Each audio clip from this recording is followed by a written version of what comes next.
고린도전서 3장 16절 17절을 제가 읽겠습니다. 여러분은 하나님의 성전이며 하나님의 성령이 여러분 안에 거하신다는 것을 알지 못합니까? 누구든지 하나님의 성전을 파괴하면 하나님께서 그 사람을 멸하실 것입니다. 하나님의 성전은 거룩합니다. 여러분은 하나님의 성전입니다.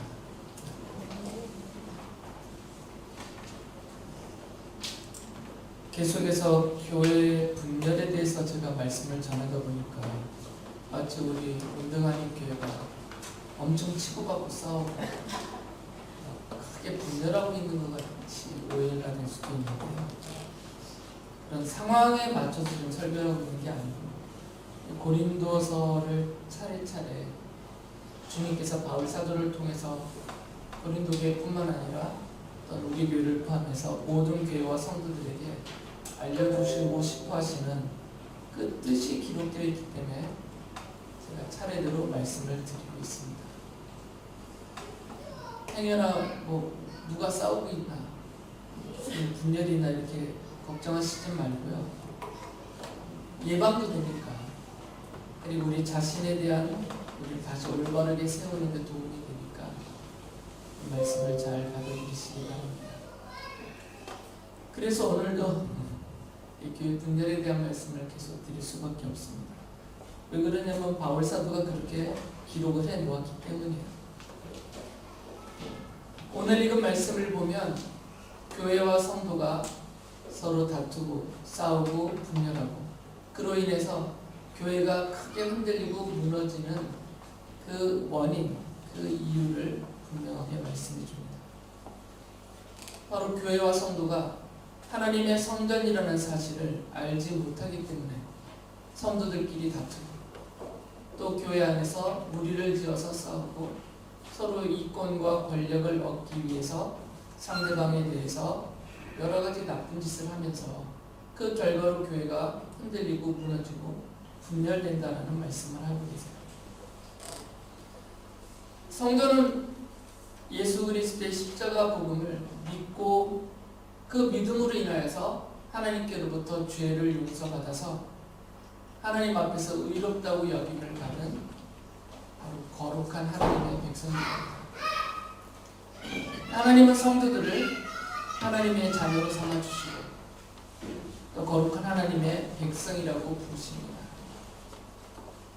그런데 누가 하나님의 거룩한 백성이냐, 누가 성도냐라는 것에 대해서 바울 사도는 그 사람이 성령님을 받았느냐 안 받았느냐로 갈라진다라고 말씀을 하세요. 고린도 후서 1장 22절에 보면 이런 말씀을 하십니다. 하나님께서는 또한 우리를 자기의 것이라는 표로 인을치시고 그 보증으로 우리 마음에 성령을 주셨습니다. 우리의 마음에 하나님이 너희들은 나의 것이다, 내 백성이다, 내 자녀다 라고 선언해 주시고 그렇게 삼아 주시고 그것에 대한 보증으로 우리의 마음속에 성령님을 주셨다는 거죠. 그러니까 내 마음속에 성령님이 있는 사람이 하나님의 것이고 하나님의 자녀이고 하나님의 백성이라는 말씀이에요. 근데 문제는 내 마음속에 성령님이 계시는지 안 계시는지를 우리가 어떻게 아냐. 눈에 보이시는 분도 아니고 또 나 여기 있다라고 직접 우리 마음에서 어떤 것을 일으켜 주시는 것도 아니고 우리 육신의 감각으로는 성령님이 과연 나와 함께 계시는지 내 마음속에 계시는지를 확인할 길이 없습니다. 그러니까 늘 의심이 되죠.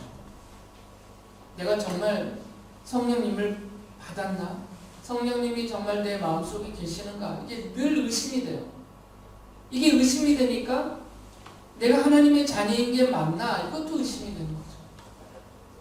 마음의 성령을 받은 사람들이 하나님의 자녀라고 말씀하셨는데 내가 그것에 대한 확신이 없으니까 내가 하나님의 자녀야 하나님의 백성이라는 사실조차도 확신이 안 차서 자꾸 의심이 들고 흔들린다는 겁니다.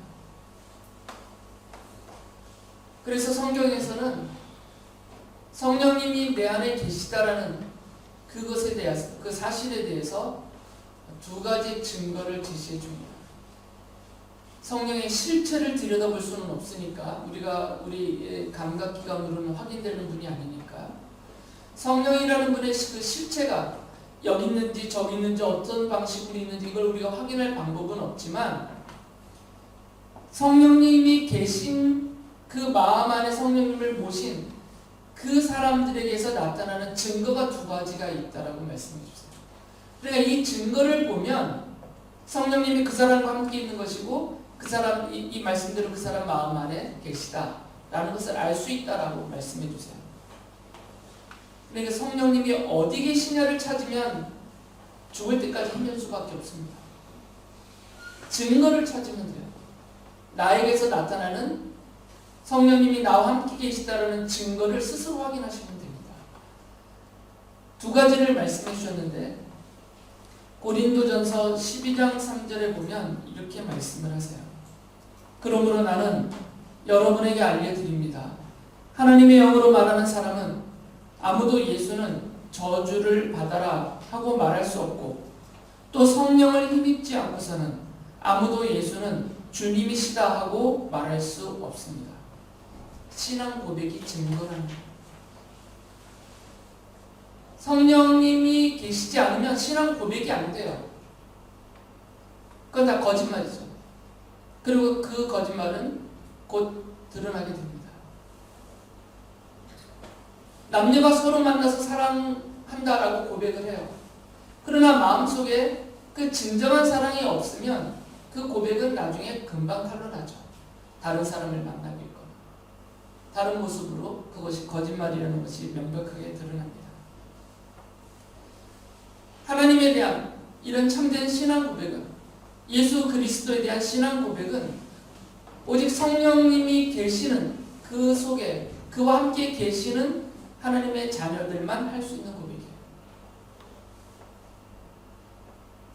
그러니까 여러분들이 스스로 예수께서 나의 구세해 주시라는 사실을 믿고 있고, 내가 그렇게 하나님 앞에서 나의 신앙을 고백하고 있다면, 그거는 내가 하는 고백이 아니라 내 안에 계시는 성령님이 나로 하여금 그것을 믿게 해 주시기 때문에 고백되어지는 것이다 라는 말입니다. 여러분은 예수님이 여러분의 구세주라는 사실을 다 믿죠. 어떻게 믿어집니까 그것이? 무엇으로 확인을 해서, 무엇을 보고 예수께서 하나님의 아들이시고 나의 구세주라는 사실을 여러분은 무엇을 근거로 해서 믿냐고요? 다른 사람들 앞에, 이 질문을 하는, 나를 향해서 질문하는 세상 사람들 앞에 뭐라고 답변을 할 수 있겠어요? 우리가 그분들 앞에 말할 수 있는 것은 사실 별로 없습니다. 성경이 써있기 때문에 나는 성경대로 믿는다 이렇게 말하면 그분들은 또 반대로 질문하죠. 그럼 성경이 하나님의 말씀이라는 사실을 어떻게 알 수 있느냐? 계속 되어지는 질문에 결국 말문이 막힐 수도 있어요. 예수님이 하나님의 아들이시고 그리스도시라는 나의 구세주라는 사실에 대한 믿음의 고백은 사람의 이성으로 또 사람의 경험으로 지식과 지혜로 되어질 수 없는 고백이에요. 그러나 하나님이 우리의 마음에 보내주신 성령 하나님이 우리의 마음속에서 하나님을 믿게 해주시고, 예수님을 믿게 해주시고, 기록된 하나님의 말씀인 성경을 믿게 해주시고, 우리 주 하나님을 창조주 하나님으로, 구원의 하나님으로, 생명의 주 하나님으로, 이 세상 만물을 통치하시는 하나님으로, 그리고 이 세상 만물을, 또 모든 사람을 심판하시는 하나님으로 믿게 해주시기 때문에 믿는 것이에요. 여러분에게서 그런 믿음이 고백되고 있다면 성령님이 여러분 안에 계시는 거예요. 두 번째 증거는 사도 요한이 말씀해 주셨어요. 요한일서 3장 24절 보면 그리스도의 계명을 지키는 사람은 그리스도 안에 있고 그리스도께서도 그 사람 안에 계십니다. 그리스도께서 우리 안에 계시다는 것을 그가 우리에게 주신 성령으로 우리는 압니다. 성령을 받은 사람은 예수 그리스도의 계명을 지킨다라는 말씀입니다. 그 계명은 하나님의 말씀입니다. 그 속에 성령이 계시지 않은 사람들은 하나님의 말씀 자체를 펼치지 않습니다. 보지도 않고 듣지도 않고 마음에 두지도 않고, 그렇기 때문에 이 말씀대로 살고자 하는 의지 자체가 없어요. 그리고 구체적인 행실이 나타나지 않습니다. 그런데 우리는 예수님을 믿고 또 예수님의 말씀이니 하나님의 말씀이 믿어져요. 그리고 그냥 믿어지는 정도가 아니라 이 말씀대로 살고 싶어하는 의지가 강하게 일어납니다. 비록 우리의 육신이 연약하고 부족하여서 또 어리석음이 크기 때문에 그 의지만큼 따라 살지는 못한다 하더라도 여전히 실수와 죄와 어리석음들 이런 것들을 하고 말하지만, 그러나 우리 마음속에는 늘 이 의지가 사라지지 않아요. 하나님의 말씀대로 살고 싶다는 의지가 우리 안에 강하게 있습니다. 그렇게 살지 못하는 그런 안타까움과 함께 우리 속에는 그런 마음이 있어요. 성령님이 아니시면 이런 마음의 의지가 생기지 않습니다. 예수님을 안 믿는데 예수님의 말씀을 따라 살겠다는 의지가 생기겠어요.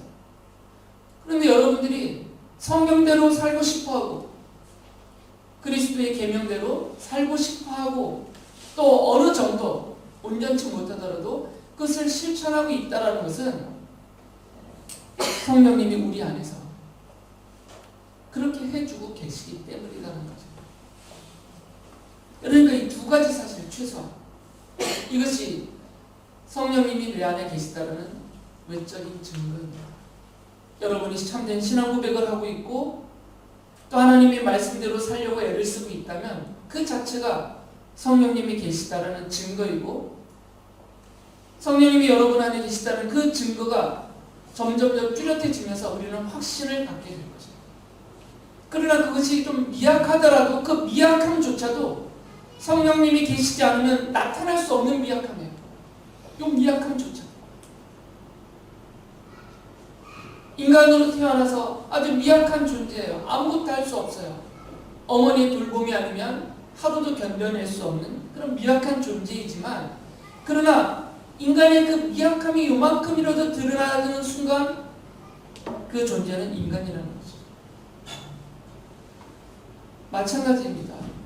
우리가 성도로서 강한 모습, 성숙한 모습, 굳건한 모습을 드러내지 못한다 하더라도 여전히 이렇게 덜 성숙되어서 미약한 모습을 겨우겨우 이어간다 하더라도 그 드러나는 그 미약함이 요만큼밖에 안 된다 하더라도 이만큼의 미약함조차도 그 안에 성령님이 계시지 않으면 나타날 수 없는 미약함이라는 거죠.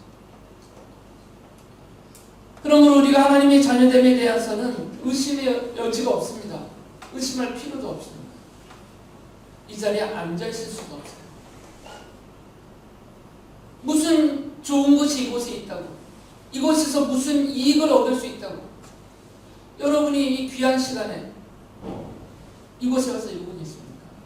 그건 주님을 믿고 섬기고 주님께 예배하겠다라는 의지가 있는 거잖아요. 성령님이 아니면 이런 것이 안 생긴다는 거죠. 물론 부모님의 손에 억지로 끌려나온 학생들이 있을 수도 있어요. 그러나 이 학생들조차도 네 마음대로 할 때 그래 나 마음대로 할게요 하고 교회를 안 나오잖아요. 자유롭지가 못해요. 그 마음에 찜찜한 것, 괴로움이 남아있어요. 성령님이 안 계시면 이런 찜찜함조차도 안 일어난다는 거죠. 나에게 안 좋은 눈빛을 보내는 부모님이나 또는 나에게 소리치는 부모님 걱정밖에 안 되지, 그 안에 성령님이 계시지 않은 사람들이 부모님한테 혼날까 이 걱정만 돼요. 그런데 그 안에 성령님이 계시는 사람들은 누가 뭐라 하기 이전에 그 사람들의 눈치보다 하나님에 대한 찜찜함이 생긴다는 거예요. 교회 오지 못했다라는, 예배하지 못했다라는, 하나님의 자녀답지 내가 못한 행동을 했다라는 이런 찜찜함, 그런 죄의식 이런 것들이 생기잖아요. 성령님이 그 안에 계시지 않으면 생길 수 없는 것들입니다. 말씀드린 이런 증거들을 여러분 스스로 찾아서 이걸 보니까 내가 성령님을 받은 사람이고 하나님의 자녀인 것은 분명하구나 라는 확신을 가지셔도 됩니다. 바울은 이렇게까지 말했어요. 로마서 8장 9절에 보면 그러나 하나님의 영이 여러분 안에 살아계시면 여러분은 육신 안에 있지 않고 성령 안에 있습니다. 누구든지 그리스도의 영이 없으면 그리스도의 사람이 아닙니다. 그리스도의 영은 성령님을 가리키는 다른 표현이에요.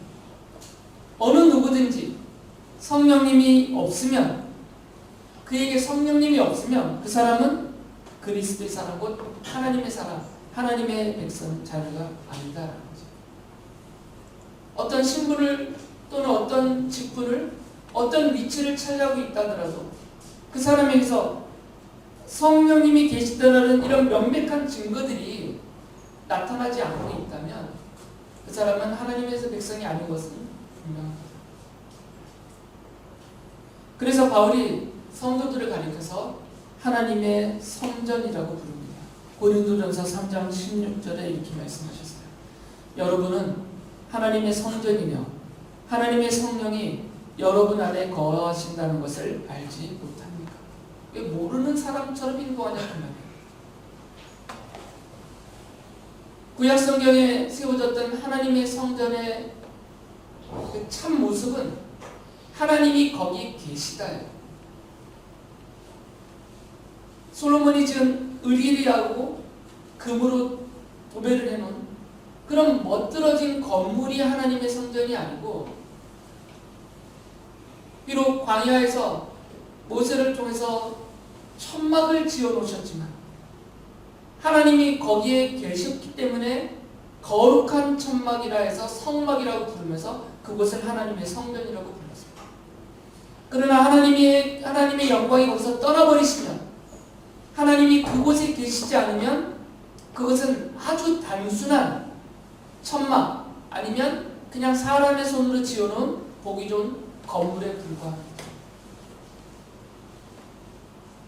하나님의 성전의 정체는 하나님께서 거기 계시다예요. 그래서 바울이 이렇게 말하는 겁니다. 성령 하나님이 여러분의 마음속에 계시기 때문에 여러분 각각은 하나님의 성전입니다 라고 말하는 거죠. 성령 하나님이 우리 안에 계시니까, 하나님이 계신 그곳이 하나님의 성전이니까 우리가 하나님의 성전이다 라는 거죠. 고린도전서 6장 19절에서는 이렇게 말합니다. 여러분의 몸은 여러분 안에 계신 성령의 성전이라는 것을 알지 못합니까? 여러분은 성령을 하나님께로부터 받아서 모시고 있습니다. 여러분은 여러분 자신의 것이 아닙니다. 성령님을 모시고 있는 성령의 성전, 곧 성령 하나님의 성전이다라는 말이에요. 바울 사도는 성도 개개인을 하나님의 성전이라고 부르고 있습니다. 그 이유는 성령님이 성도들과 함께 계시기 때문이에요. 그리고 바울은 거룩한 하나님의 성전인 성도들이 함께 모이는 그 모임, 교회로 모이는 그 모임을 또 하나님의 성전이라고 부르고 있어요. 고린도후서 6장 16절에 이렇게 말합니다. 하나님의 성전과 우상이 어찌 일치하겠습니까? 우리는 살아계신 하나님의 성전입니다. 그것은 하나님께서 말씀하신 바와 같습니다. 내가 그들 가운데서 살며 그들 가운데로 다닐 것이다. 나는 그들이 하나님이 되고 그들은 내 백성이 될 것이다. 이 말씀처럼 하나님께서 하나님의 성전인 거룩한 하나님의 백성들과 함께 사시고 그 안에 거하시면서 그들이 하나님이 되어주시겠다고 말씀하셨습니다. 그래서 참된 하나님의 성전인 성도들의 모임인 교회도 하나님의 성전이 되는 거죠. 말씀드렸듯이 교회가 하나님의 성전이라는 표현은 어떤 건물 또는 단순한 사람들의 무리, 이것을 말하는 것은 아닙니다.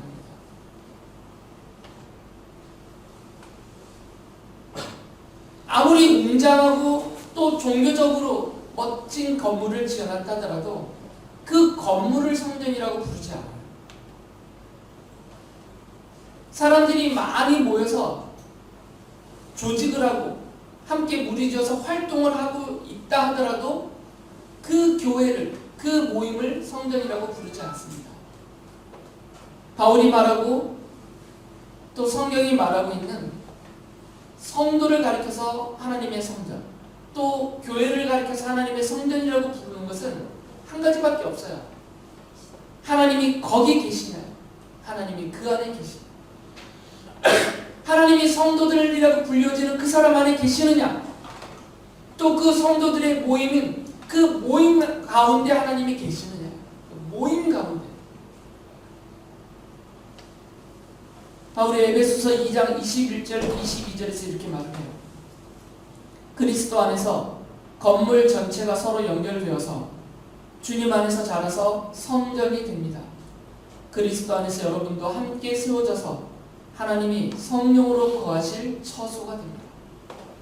성도 각각이 하나님의 거룩한 처소로서의 성전이에요.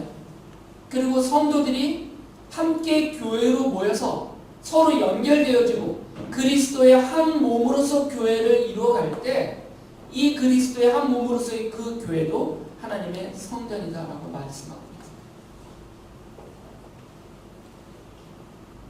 바울은 성도가 하나님의 성전이라는 사실과 성도들의 거룩한 모임인 교회가 하나님의 성전이라는 사실을 알지 못하기 때문에 또 이것을 알지 못하는 사람들에 의하여서 교회가 분열된다라고 말합니다. 왜 교회에서 싸우는가? 나와 그 사람이 하나님의 성전이라는 사실을 알지 못하니까 싸웁니다. 성전끼리 어떻게 싸우는가? 내 안에 계시는 성령님, 그 성도님 안에 계시는 성령님, 모두가 하나님의 성령의 하나님의 성전입니다. 어떻게 하나님의 성전이 하나님의 성전을 향하여서 공격을 하고 비방을 하고 서로 싸우냐는 거죠. 말이 안 된다는 것이죠.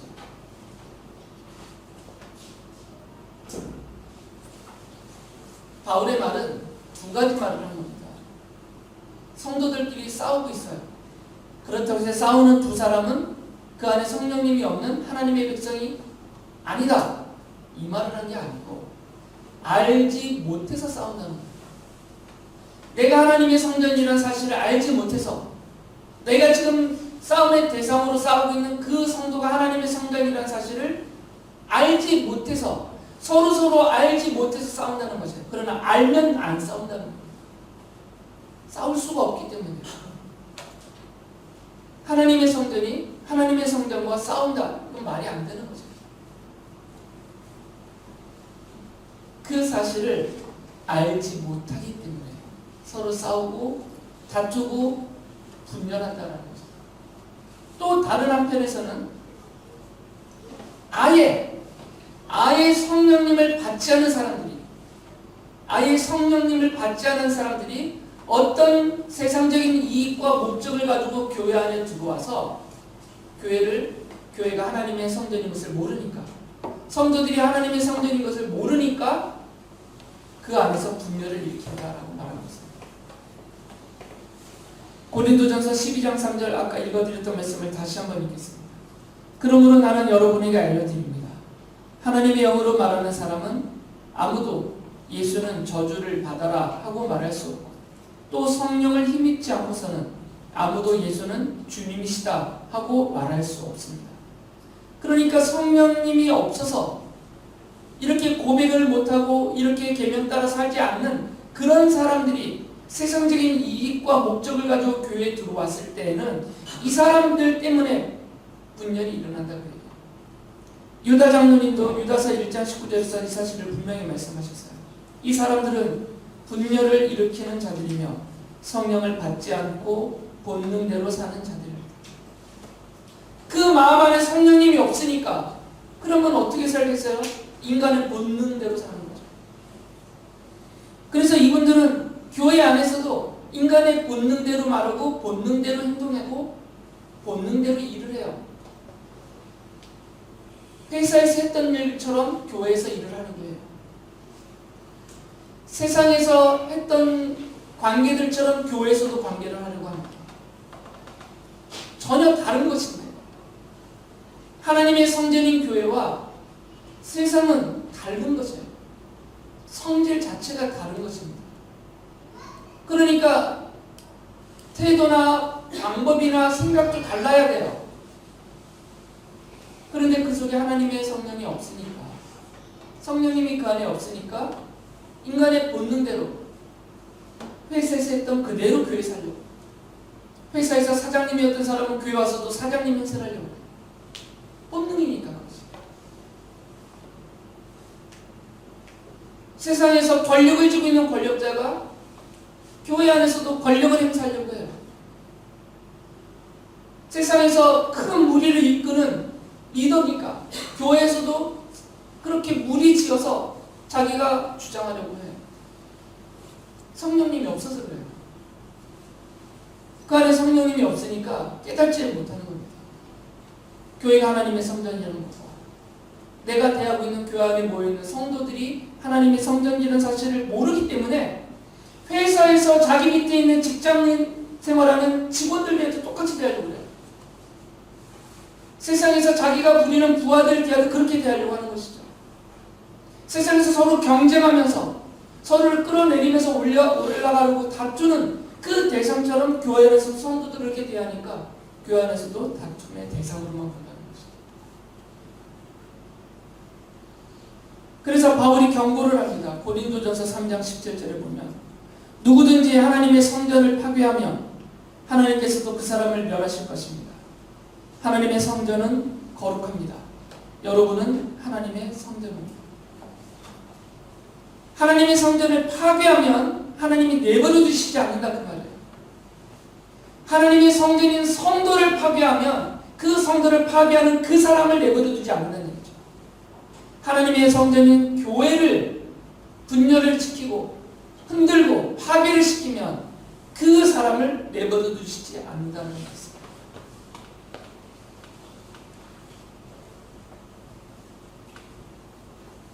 하나님의 성전을 파괴한다라는 말은 불지른다는 것이 아니죠. 교회 건물을 불지르거나 또는 이 교회의 잘 구조와 이런 조직들을 다 틀어버리거나 이런 것을 말하는 게 아니에요. 바울 스스로가 말하는 하나님의 성전을 파괴하는 행위가 무엇이냐면 바로 거룩함을 깨뜨리는 거죠. 하나님의 성전의 근본되는 성격은 뭐냐면 거룩함이에요. 세상과 구별됨이거든요. 이 거룩함을 깨뜨리는 것이 교회를 파괴시키는 거죠. 그래서 바울 사도가 고린도후서 7장 1절에서 이렇게 말했어요. 그러므로 사랑하는 여러분, 우리에게는 이러한 약속이 있으니 육과 영의 모든 더러움에서 떠나서 자신을 깨끗하게 하며 하나님을 두려워하는 가운데 온전히 거룩하게 됩시다.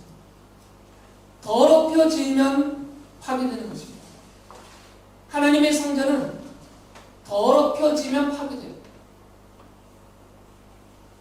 이 육과 우리 몸에 배어있는 그 모든 더러움들이에요. 그런 것들을 버리라고 말이죠.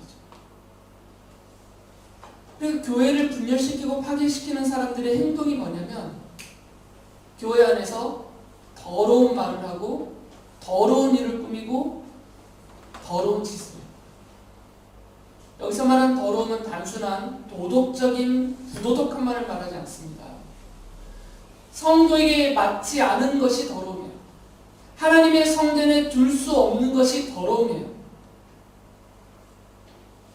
그런 것들을 하나님의 성전인 성도 속에 넣어주고 하나님의 성전인 교회 안에서 그것을 퍼뜨릴 때 교회는 파괴된다는 것입니다. 구약성경 시대 때 하나님의 성전에 대한 규례는 엄격했습니다. 성전에 들어올 수 있는 사람, 들어올 수 없는 사람이 엄격했어요. 그 기준은 정결함과 더러움이었어요. 하나님의 성전 안에 둘 수 있는 것과 둘 수 없는 것, 하나님 앞에 제사와 예배할 때 쓸 수 있는 것과 쓸 수 없는 것, 이 구분은 엄격했어요. 정결한 것, 부정한 것. 어떤 종류의 부정함도 하나님의 성전 안에 또는 성전 가까이에도 올 수도 없고 둘 수도 없었어요. 율법이 규정했던 부정함은 단순한 도덕적인 부정함만을 말하지 않습니다. 맞지 않는 거죠. 하나님의 성전에 맞지 않는 것. 예를 들면 하나님 앞에 성소 안에 피어올리는 향단이 있습니다. 그러면 그 향단에는 꼭 율법에서 정한 재료로 만든 향만 불태워 올릴 수가 있었어요. 그것보다 훨씬 비싸고 훨씬 고급지고 저 먼 나라에서 수입해온 최고급의 향 재료가 있다 하더라도 그걸 쓸 수 없었어요. 정결함과 부정함의 기준은 여기에 있습니다. 단순한 도덕적인 면만을 말하지 않아요. 성도에게 합당하지 않은 것은 부정한 것입니다. 성전은 그렇게 더럽혀지고 그렇게 파괴됩니다. 성도들의 생각에 성도에게 맞지 않는 생각을 넣어버리면 그 하나님의 성전으로서의 성도가 파괴된다는 거죠. 그 생각 때문에. 성도들의 생활 양식, 행동하는 모든 것에 하나님의 자녀, 성전답지 않은 그런 방식들, 그런 태도들, 또는 그런 욕심들, 이런 것들을 집어넣어버리면 하나님의 성전으로서 성도가 파괴됩니다. 그리고 교회도 흔들리고 파괴돼버립니다. 물론 다른 말씀을 하실 수도 있지만 하나님의 성전으로서 교회는 하나님의 성전답게 모이고 성전답게 일하고 성전답게 결정하고 성전답게 살아요. 아무리 합리적이고 효과적이고 효율성이 높다 하더라도 그것을 무조건 교회 안에 다 적용할 수는 없습니다. 맞지 않을 수가 있기 때문에. 그러니까 잘 분별을 하셔야 돼요. 그래서 바울 사도가 하나님의 성전인 성도와 교회를 파괴시키지 말고 분열시키지 말고 하나 되게 지키라라고 말해요. 에베소서 4장 3절 4절에서 이렇게 말하죠. 성령이 여러분을 평화의 띠로 묶어서 하나가 되게 해주신 것을 힘써 지키십시오. 그리스도의 몸도 하나요 성령도 하나입니다. 이와 같이 여러분도 부르심을 받았을 때 그 부르심의 목표인 소망도 하나였습니다. 성령님께서 성도 개개인에게 그리고 성도들의 모임인 교회 안에 함께 계시면서 평화의 띠로 예수 그리스도의 십자가 사랑의 띠로 묶어서 머리신 그리스도에게 속한 그리스도의 몸으로서 하나가 되게 해주셨어요. 그럼 이것을 힘써 지키라는 거죠. 깨트리지 말고 분열시키지 말고 더럽히지 말고. 디모데후서 1장 14절에서는 이렇게 말했습니다. 우리 안에 살고 계시는 성령으로 말미암아 그 맡은 바 선한 것을 지키십시오. 선하지 않은 것은 하지 말라는 거죠. 선하지 않은 것을, 정결하지 않은 것을 교회 안에 드릴 때, 성도들 쪽에 드릴 때 분열되고 다투고 파괴가 되기 때문이에요. 성령을 받지 않는 사람들이 온갖 더러움과 악함으로 교회와 성도의 거룩함을 깨뜨리면서 교회를 분열시키지 못하게 해야 합니다. 교회 안에서 그런 일을 할 수 없게 해야 해요. 교회를 분열시키는 사람은 거룩한 하나님의 성전을 파괴하려는 사람입니다. 분명하게 바울 사도가 경고가 있어요. 그런 사람들은 하나님이 그들을 내버려 두시지 않고 멸하실 것이다. 교회와 성도는 성령님이 계시는 거룩한 하나님의 성전입니다. 교회와 성도들은 기도와 말씀과 선행으로 거룩함을 지키면서 성령님이 평화의 띠로 묶어주신 그리스도의 몸으로서 하나가 되어야 합니다.